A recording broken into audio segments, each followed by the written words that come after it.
आज दोस्तों की मित्रता एक अनमोल रिश्ता होती है जो समय के साथ और नाजुकी से पल भरते जाती है। यह कहानी एक ऐसी ही मित्रता के बारे में है जो एक गांव के दो बचपन के दोस्तों के बीच थी।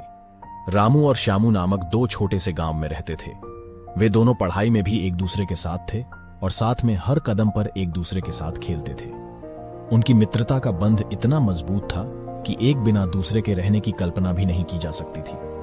गांव के पास एक घने जंगल था जिसमें वे दोनों बचपन से ही छुपकर खेलते थे। एक दिन उन्हें जंगल में चले जाने का विचार आया। इस विचार को लेकर वे बहुत उत्साहित हो गए और अगले ही दिन जंगल के रास्ते निकल पड़े। जंगल में घूमते घूमते वे दोनों अपने रास्ते से भटक गए और रास्ता भूल गए। दोस्तों को इस बात का पता भी नहीं चला कि वे कब और कहां खो गए। जंगल में रात आ गई और वे दोस्त अकेले हाथ में हाथ बैठे हुए थे। आसमान में चमकते हुए तारे उन्हें रास्ता दिखा रहे थे, लेकिन वे अभी भी कैसे घर वापस जाएंगे ये तो उन्हें पता ही नहीं था।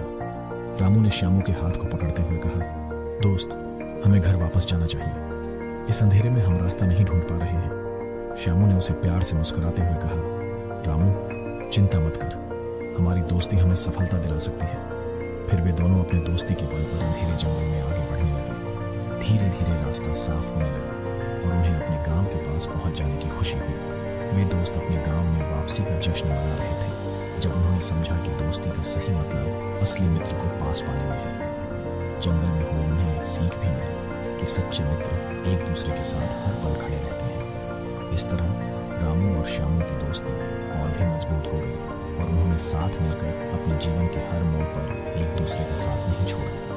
उनकी दोस्ती एक उज्जवल सितारा बन गई जो उन्हें हमेशा सही रास्ते पर चलते रहने की प्रेरणा देती थी।